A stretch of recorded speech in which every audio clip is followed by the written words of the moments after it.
우리는 수많은 유혹과 시험 속에서 당장 눈앞에 있는 그것이 아니라 그 너머에 계신 우리 주님을 볼 수 있어야 돼요. 이게 믿음입니다.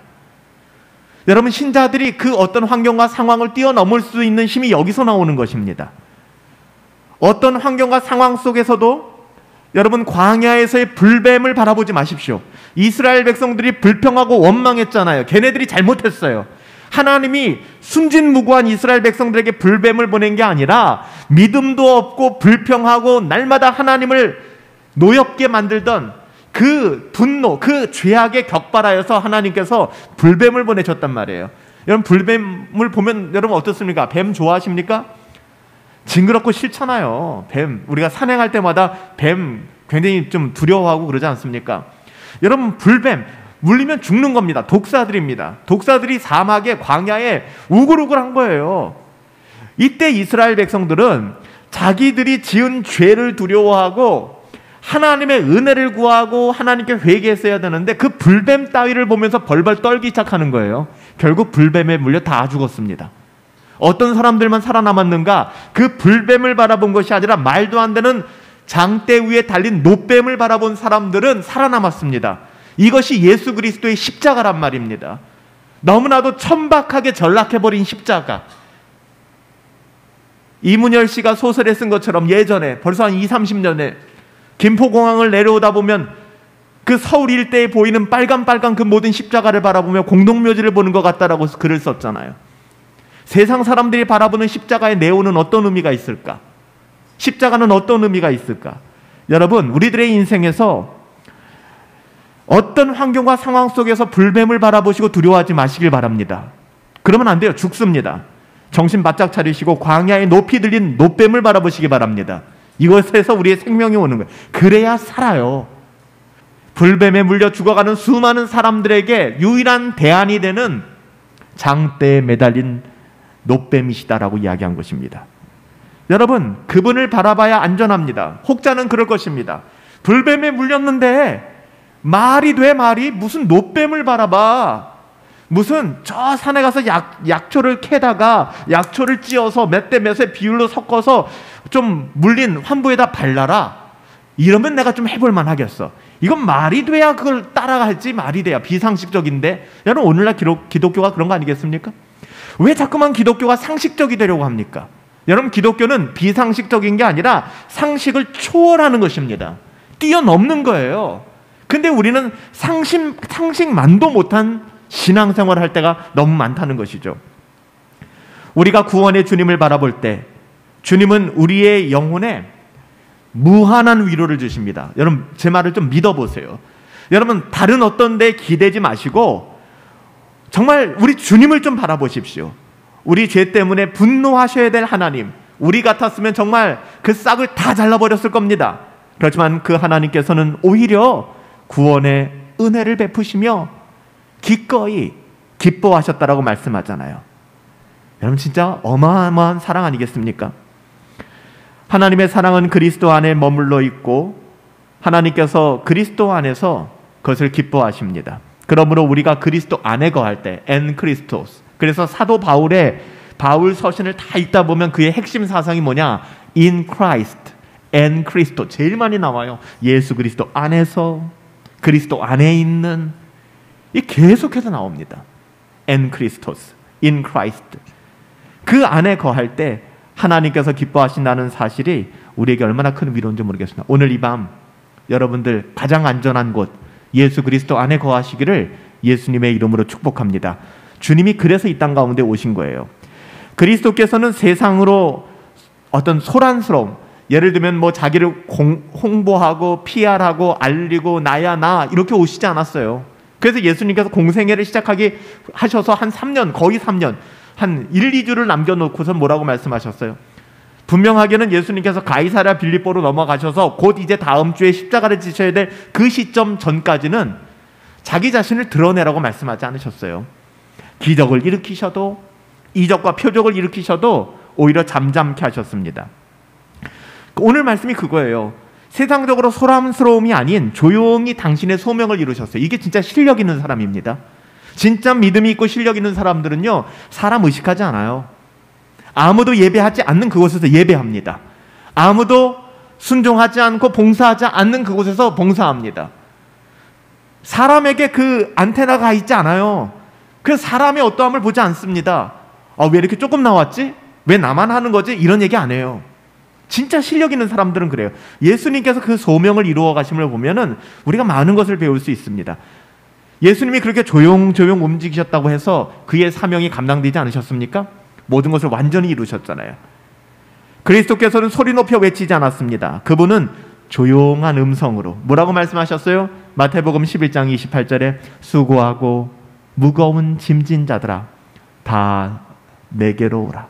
내가 너희를 어떻게 하겠다고요? 쉬게 하리라. 그렇게 말씀하셨어요. 그분입니까? 이사야 선지자가 예언하기를 목마른 자들아 다 물로 나오라. 예수님께서도 이 말씀으로 말씀하셨죠. 다 와라. 돈 없이 값 없이 와서 사 먹어라. 굉장히 역설적인 표현이잖아요. 돈 없이 값 없이 와서 사 먹어라. 주님께서는요 절대 상한 갈대를 꺾지 않으십니다. 여러분, 이것이 여러분들에게 진정한 위로가 되시기를 축복합니다. 나 같은 것을 꺾지 않으신다고요. 내가 나라면 확 꺾어버릴 텐데 너무 보기 싫으니까. 근데 하나님 꺾지 않으신다는 거예요. 꺼져가는 등불 끄지 않으신다는 겁니다. 주님은 너무나도 겸손하세요. 온유하십니다. 주님이 찾으시는 사람의 상태는 뭐라고요? 상한 갈대라는 거예요. 꺼져가는 등불. 엘리트를 찾으시는 게 아니에요. 머리 똑똑한 사람을 찾지 않으세요. 하나님께서는 절대적으로 상한 갈대와 꺼져가는 심지, 그 마음에 상한 마음이 있는 사람들, 튼튼한 상수리 나무가 아니라 연약한 갈대, 그 갈대도 아까 말씀드렸죠. 온전한 갈대도 아니에요. 상한 갈대 같은 사람, 바로 저희들 아니겠습니까? 하나님께서는 사람을 찾아오셔서 사용하실 때 대개 그 사람을 한없이 낮추십니다. 이게 하나님의 은혜가 임했다는 증거입니다. 하나님의 은혜가 임했다라는 증거는 사람이 겸손해집니다. 그리고 낮아져요. 자기를 부인하기 시작합니다. 그러니까 자기 자신이 살아있는 만큼 그 사람은 교만한 겁니다. 내가 자꾸 뭔가 하려고 하는 거예요. 하나님께서는 그 사람을 낮추고 풀을 죽인 다음에 비로소 하나님의 그 사역, 하나님의 자녀다운 삶을 살아가게 하시는 것이죠. 상한 갈대는 비참한 상태에서 그리스도께 나와 도움을 청할 수 있는 사람입니다. 이 여기서 말하는 상한 갈대는 그냥 보기 싫은 갈대가 아니라 그 마음의 어떠함이 철저히 낮아져서 당신 아니면 안 됩니다. 그러니까 대안이 없는 거예요, 여러분. 대안이. 이번 주일 설교의 핵심이 이거거든요. 어떤 사람이 하나님의 나라에 들어갈 수 있는가? 어린아이의 그 얘기를 통해서 예수님께서 말씀하셨잖아요. 어린아이 같지 아니하면 천국에 들어갈 수 없다. 그 바로 다음에 이어서 나오는 사건이 뭐예요? 부자 관원에 관한 이야기. 여러분, 예수님께서는 부자 관원, 네가 천국에 들어가기에 완벽한 조건을 가지고 있어 라고 말씀하지 않으셨어요. 오히려 너는 천국에 들어갈 수 없다라고 말씀했어요. 거듭나라라고 말씀했어요. 근데 어린아이에 대해서는 어린아이 같지 아니하면 그 누구도 천국에 들어갈 수 없다고 하셨어요. 말씀드렸잖아요. 여기서 어린아이는 천진무구함이 아닙니다. 부모를 향한 절대 의존이에요. 좀만 아이들이 크면 엄마 아빠 우습게 생각하잖아요. 근데 2살, 1살, 2살 이때는 엄마만 눈앞에서 떨어져도 이렇게 불안해하잖아요. 엄마. 바로 주님이 말씀하신 대목이 그거예요. 대안이 없는 거예요. 엄마 밖에는. 대안이 없는 거예요. 주님 밖에는. 근데 우리에게는 너무 대안이 많아요. 주님이 아니어도 플랜 A, 플랜 B, 플랜 C, 플랜 D 계속해서 대안을 가지고 있어요. 성경은 그걸 대안을 가지고 있다, 지혜롭다, 현명하다라고 얘기하지 않고요. 성경은 그것을 두 마음을 가졌다라고 얘기합니다. 다윗은 대안이 하나님밖에는 없었어요. 한 마음을 가졌죠. 사울은 그렇지 않았어요. 두 마음을 가졌어요. 그렇지 않습니까? 하나님께서 사울을 적당하게 개조하고 변화시켜서 사용하신 것이 아니에요. 버렸습니다. 여러분, 진짜 두려운 대목이에요. 우리가 겸손한 마음을 가지고 하나님 앞에 나올 수 있다는 것, 하나님이 우리에게 은혜를 주셨다라는 여러분 증거입니다. 은혜 안에 있는 자들은 이렇게 죄를 자각하고 그 어떤 상황 속에서도 은혜 위에 은혜를 경험하며 살아가기 위해 애씁니다. 그러니까 은혜를 더 주세요, 막 이런 마음을 갖게 되는 거예요. 하나님께서는 심령이 가난한 자를 원하십니다. 심령이 가난한 자는 복이 있다 하셨어요. 여러분, 심령이 가난하다는 것은 하나님의 공의로운 심판을 받을 수밖에 없는 죄인임을 인식하고 스스로의 한계를 인정하는 겁니다. 여러분, 이 사람이 진짜 복된 거예요. 왜요? 이 사람만이 하나님을 유일한 대안으로 삼기 때문에. 안 되거든요. 불가능해요. 모든 것이 불가능해요. 오직 하나님 한 분밖에는 내게 대안이 없다고 생각하는 것입니다. 이런 사람들이 하나님의 은혜 안에 있으면 세상적으로 애통하다 끝나는 것이 아니라 결국 하나님의 은혜를 붙들고 하나님의 나라를 소망하고 믿음으로 세상을 이기게 되는 것입니다. 심령이 가난한 자, 상한 심령에게 필요한 것은 회개의 은혜입니다. 우리들에게 상한 갈대인 우리들에게 필요한 것은 날마다 회개하며 하나님께 나가는 거예요. 상한 심령은 교만한 마음이 꺾이기 가장 좋은 밭이기 때문에 그럽니다. 상한 마음은 우리의 죄인된 실존을 아주 적나라하게 보여주잖아요. 아주 정말 치욕적인 우리의 모습을 다 보게 만드는 것이죠. 그래서 이 시간 또한 더할 나위 없는 은혜의 시간이에요. 여러분, 이 시간을 제발 이런 상황 속에 있을 때 자기를 치장하거나 변장하거나 가면을 쓰거나 여러분 이렇게 보내지 마세요. 하나님이 우리를 낮추심은 여러분 우리를 바라볼 수 있는 은혜의 창이 됩니다. 얼마나 큰 은혜, 하나님의 은혜가 정말 더할 나위 없는 하나님의 은혜의 시간인데 이 시간을 대부분의 사람들이 은혜를 못 누려요. 대부분 어떻게 생각하냐면 내가 왜 이 지경이 됐지? 내가 이렇게 살면 안 되는데 야 사람들이 날 무시하네. 나는 이 정도의 사람이 아닌데 이렇게 생각을 해버리는 거예요. 여러분 이거 하나 도움이 되지 않습니다. 우리의 인생은 이런저런 고난 하나님께서 허락하시는 이유가 여기에 있는 거예요. 그래서 여러분 고난의 자리에 하나님 앞에 머무셔야 됩니다. 탕자처럼 스스로 돌이킬 때까지 하나님의 자녀됨을 잊고 이리저리 방황하며 우리는 살아가거든요. 여러분 그래서 결정적으로 탕자처럼 우리는 아버지밖에는 나의 대안이 없구나. 탕자는 언제 그것을 느꼈어요? 주업 열매를 먹을 때. 상징적인 거예요. 돼지들이나 먹는, 이스라엘 백성은 돼지 안 먹어요. 되새김질을 안 한다고. 아주 천박한 짐승이에요. 악한 짐승. 근데 그 짐승이 먹는 주업 열매를 먹어야 되는 나의 비참함, 이 지경이 되니까 그래도 하나님이 은혜를 주셔서 자살하지 않게 하시고 정말 불황당같이 살지 않게 하시고 아버지께 돌아가자라는 생각을 하게 된 겁니다. 극단적인 상황에서 하나님의 은혜가 임한 거죠. 제가 축복하는 것은 제발 이런 극단적인 상황까지 가지 않고 돌아오시길 축복합니다. 여러분 이 지경까지 가서 돌아오면 너무 비참하지 않습니까? 물론 이 상황까지 가서도 안 돌아오는 사람들이 있어서 문제죠. 너무 안타까운 것이죠.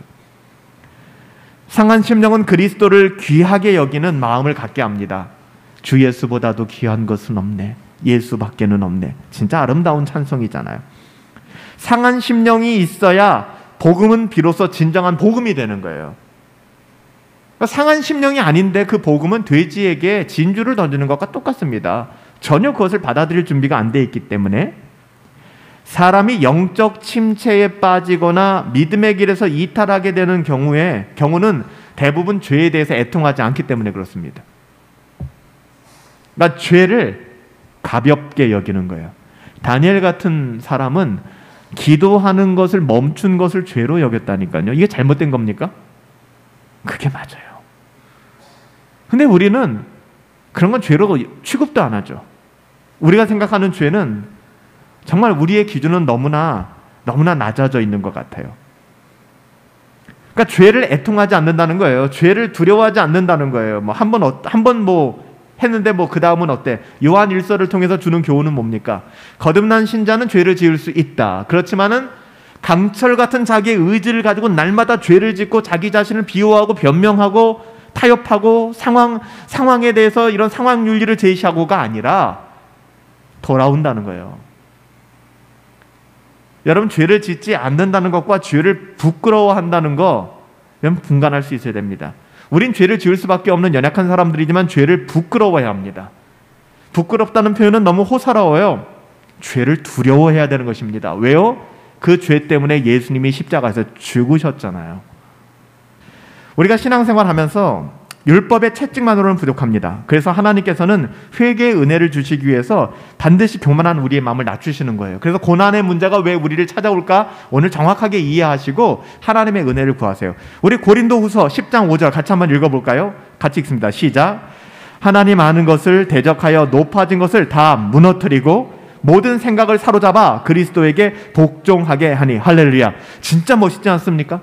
사도 바울이 나는 바울파, 게바파, 나는 아볼로파 막 쓸데없는 짓거리 하면서 그 당시 메가처치, 나는 이런 사역도 하고 저런 사역도 해. 고린도 교회입니다. 그러면서 사도 바울에게는 시크하면서 계속 비난하고 그 고린도 교회를 향하여 단박에 날려버리는 거예요. 뭐라고 얘기합니까? 하나님 아는 것을 대적하여 높아진 너희 모든 것 내가 다 무너뜨려버리고 모든 생각을 다 사로잡아서 어디로 가는 거예요? 그리스도께로 가서 복종시키는 겁니다. 할렐루야. 진짜 멋있지 않습니까? 나의 모든 허접한 생각들, 나의 모든 소란스러움, 나의 모든 분주와 모든 생각을 다 사로 잡는 겁니다. 그리고 그것을 끌고 그리스도께 가서 복종시키는 거예요. 무릎 꿇히는 겁니다. 할렐루야. 저는 우리 교회가 그런 교회가 되었으면 좋겠습니다.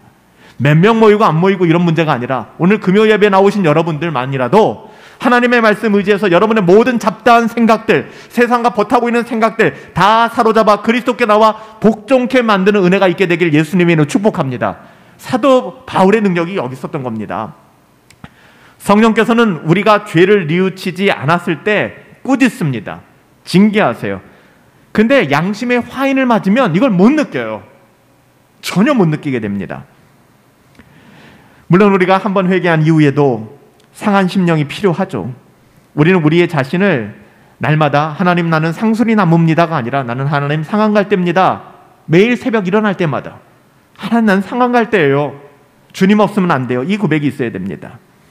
우리의 본성 안에 여전히 교만의 찌꺼기가 남아있기 때문에 이것을 잠깐이라도 방치하게 되면 어마어마한 일이 일어나게 되는 거예요. 하나님의 은혜가 없으면 살아갈 수 없는 거예요. 여러분 쉽게 방치하지 마세요.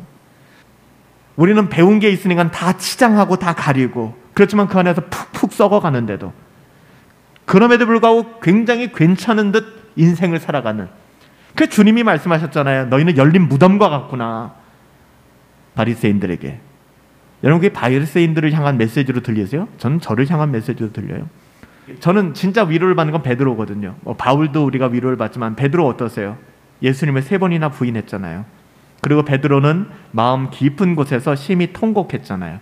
그럼에도 불구하고 주님은 베드로를 다시 부르셨잖아요. 믿음의 사람들의 용기 있고 믿음직한 행동 엑설런트합니다. 와 진짜 멋있죠. 다니엘, 느헤미야 얼마나 멋있습니까?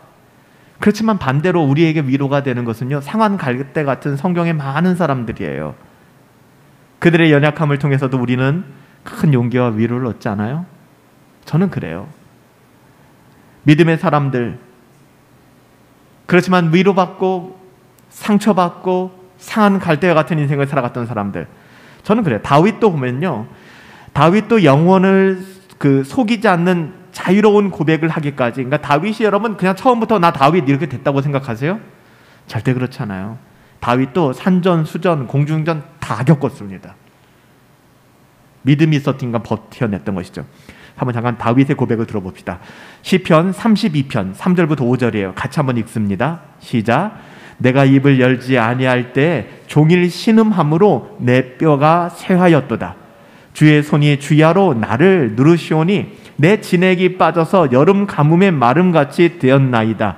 내가 이르기를 내 허물을 여호와께 자복하라 하고 주께 내 죄를 아뢰고 내 죄를 숨기지 아니하였더니 곧 주께서 내 죄악을 사하셨나이다. 여러분 이 과정이 있어야 된다는 거예요. 내 진액이 빠져서 여름 가뭄의 마름같이 되었고 정말 내가 이제는 신음하여 내 뼈가 쇠하게 되었다라는 그 나의 어떠함으로 말미암은 지독한 씨름. 이것이 바울은 로마서 7장이었잖아요. 오호라 나는 곤고한 사람이로다. 믿음의 사람들 보세요. 베드로도 마찬가지 아니에요? 그 잘난 척 하다가 결국에는 그냥 망신이란 망신이 이런 망신이 어디 있습니까? 여러분 우리의 삶이 하나님 앞에 어떤 모습으로 살아가는가를 날마다 점검할 수 있게 되길 바라요. 여러분 그런 모습으로 살아가면 안 됩니다. 그의 아픔은 다윗의 아픔은 마음속에서 뼈가 으스러지는 뼈 으스러져 본 적 없잖아요. 우리 저도 없어요. 어디에 찝혀 본 적은 있어도 뼈가 막 으스러져 본 적은 없어요. 격렬한 고통을 느끼는 것 같은 영혼의 고통을 맛보았대요. 여러분 바울도 마찬가지잖아요. 그래서 교만하지 않도록 사탄의 사자를 몸에 달고 다녀야만 했다라는 정말 우리가 이해하기 어려운 고백까지 했단 말이에요. 고린도후서 12장 7절 말씀, 우리 한번 크게 한 번만 읽어봅시다. 시작. 여러 계시를 받은 것이 지극히 크므로 너무 자만하지 않게 하시려고 내 육체에 가시 곧 사탄의 사자를 주셨으니 이는 나를 쳐서 너무 자만하지 않게 하려 하시며. 이게 깨달은 거예요. 예전엔 사도 바울이 이 가시, 내 육신의 가시 제발 좀 벗겨주세요, 그럼 나 진짜 열심히 사역할게요 했는데 하나님이 안 벗겨주시는 거예요. 뭐라고 얘기합니까? 너무 자만하지 않게 하시려고 내 육체에 가시 곧 사탄의 사자를 줬다. 사탄의 사자, 사탄의 메신저라고 얘기하는 거 보니까 이게 사람들이 볼 때 굉장히 좋은 게 아니에요. 그래서 사도 바울이 이야기한 거예요. 하나님 제발 이것 좀 사라지게 해주세요. 그럼 하나님의 영광이 더 드러날 것입니다. 근데 하나님께서 뭐라는 거예요? 내 은혜가 내게 족하다. 여기 사도 바울이 토 하나도 안 달아요. 그리고 이렇게 고백하는 것입니다. 나를 너무 자만하지 않게 하기 위하여 내 육체에 가시 곧 사탄의 사자를 주셨으니 이는 나를 쳐서 너무 자만하지 않게 하려 하시며. 여러분, 이 말씀을 이해하신다면 우리 인생에 일어나는 대부분의 문제가 다 풀려져 나갑니다. 이게 이해가 안 되니까 자꾸만 비나이다의 신앙으로 타락하게 되는 거예요. 이것만 들어주시면 하나님 내가 아직 먼 거예요. 그러니까 안 된다니까요.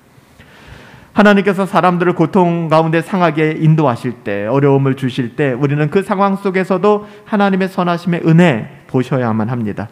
경건하지 못한 영혼들, 즉 선택하신 백성을 천국으로 인도하시는 하나님의 방법에 무지한 사람들은 상한 심령을 소유한 신자들을 불행하다, 너 왜 그렇게 사냐, 안 됐다, 이렇게 생각합니다.